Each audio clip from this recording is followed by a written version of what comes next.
Oke guys, balik lagi bersama gua Pinkman dan kali ini gua bakalan bahas lukisan lagi chapter terbaru yaitu chapter 555 ya tentunya. Oke lah guys, gue pengen ngasih tahu nih sebelumnya, kalau misalkan sabar ya kalian yang nungguin recap dari chapter 1 sampai chapter 10-nya Lucky-sama, sabar ya. Proses editingnya masih cuma bentar lagi bener dah. Kayaknya 2-3 hari lagi mungkin ya. Soalnya ya waktu gue kan kepotong-potong juga yang selalu gue bilang kuliah dan kerja gitu. Oke lah guys, nggak usah berlama-lama lah ya. Langsung aja kita ke ceritanya. Let's go.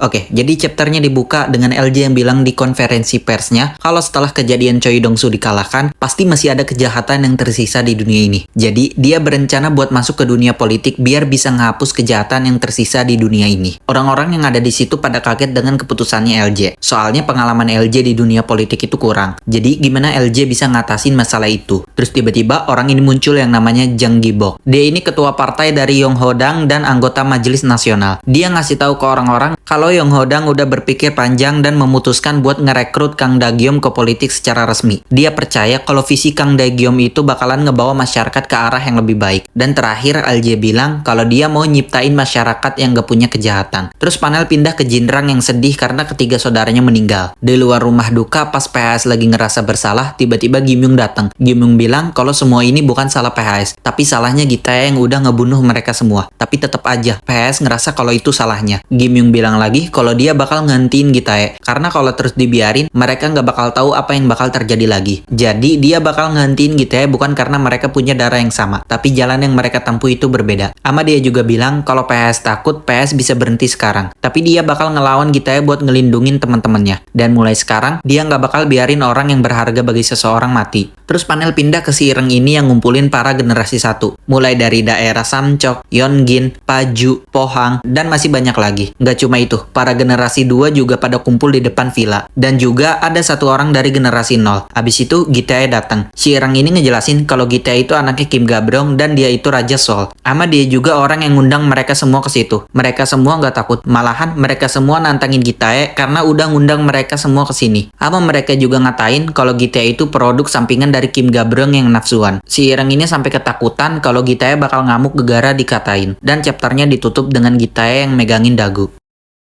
Oke guys, jadi itulah chapter kali ini ya. Di chapter kali ini gua lumayan tertarik juga dengan chapter ini karena ada beberapa karakter baru yang gua yakin ini yang ditunjukin raja-raja generasi 1 yang ini. Menurut gua dia kroco ya, maksudnya kroco enggak begitu kuat dari raja generasi 1 yang udah pernah kita lihat sebelumnya kayak Mateso, kayak Na Jae-gyeon, kayak Ji Gong-sop, Kwak Ji-chang gitu dan yang lain-lain. Mungkin ada beberapa karakter yang ditunjukin di chapter kali ini, karakter-karakter baru ini mungkin ada yang lebih kuat dari Sok-du ya, ataupun Mateso mungkin ada yang kuat. Cuma gue yakin ini kroco juga gitu. Mungkin kalau dibandingin sama Aliet gitu ya, beberapa mungkin masih kuatan Aliet gitu kalau kata gue sih. Dan juga di sini ternyata si Hwang Jong-sok itu dia masih kuat ya, dia masih hidup gitu ya. Kalau gue sih nggak begitu terlalu heran ya, maksudnya bukan karena dia kuat banget juga enggak gitu, karena emang dia nih posisinya tanker gitu kan. Pas para generasi 1 dibantain sama LJ juga, cuma dia yang masih berdiri tegak gitu. Itu udah menunjukkan dia kuat gitu, durability dia kuat gitu. Jadi pas dikasih tahu kalau yang meninggalnya cuma 3 orang, Baek-sang si rambut kuning sama si rambut silver, sedangkan Hwang Jong-sok enggak, gue begitu enggak kaget gitu ya. Soalnya emang lumayan kuat orang ini gitu. Dan di sini si PHS ini masih ngerasa terus bersalah ya. Dia bilang kalau dia kurang kuat lah, bla bla bla lah gitu. Tapi emang gua juga setuju ya, si PS ini belum berkembang-kembang juga. Maksudnya kayak bodoh bet gitu. Maksudnya badan sempurnanya itu udah kuat banget loh gitu. Masa masa lama gitu buat bangkitnya lagi, buat awakeningnya itu kayaknya apakah masih lama atau enggak gitu kan. Nah terus juga mungkin ya, apakah dia nanti awakeningnya plus diajarin sama si Park Jin Young ya. Gua sih ada kepikiran kayaknya si PS ini mungkin dia nanti ada latihan sama Park Jin Young atau gimana. Cuma gue yakin nanti, bukan yakin nih sih, ya yakin juga bisa, cuma gue 50-50 lah. Gue feelingnya sih nanti si PHS bakalan nemuin si Park Jin Young gitu. Sedangkan si Kim Young ini kalau kata gue dia tetap bakal ke Jinrang gitu ya. Mungkin si Jinrang juga sekarang itu bakal jadi mentornya Kim Young nanti mungkin ya. Cuma sekedar ya mentorin, mungkin udah nggak ikut berperang kali ya, mungkin sih. Dan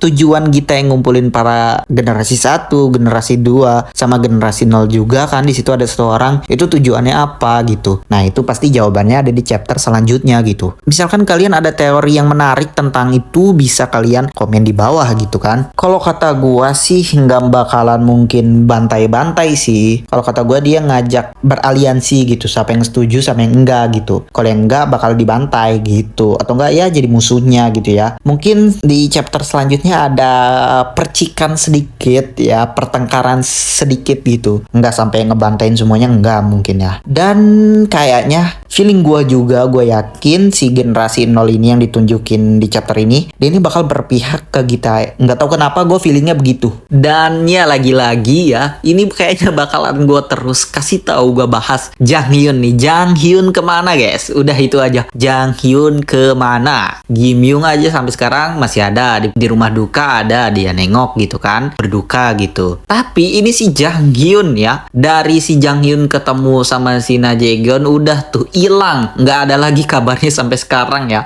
Kayaknya sih udah fix banget ya dia dihajar sama Na Jae-geon gitu. Cuma ya nggak tau lah, mungkin dia langsung balik kali ke rumahnya gitu. Oke lah guys, mungkin kayaknya untuk pembahasan di video kali ini cukup sekian aja. Jika kalian suka dengan video ini, silahkan di like, komen, dan share ke teman-teman kalian. Dan jangan lupa juga buat support gue dengan cara sesimpel mungkin, yaitu dengan cara subscribe. Dan jangan lupa juga buat nyalain lonceng notifikasinya supaya kalian tahu update video-video terbaru dari channel ini ya. Dan ya, terima kasih, kurang lebihnya mohon maaf. Sampai jumpa lagi di video selanjutnya. Bye-bye!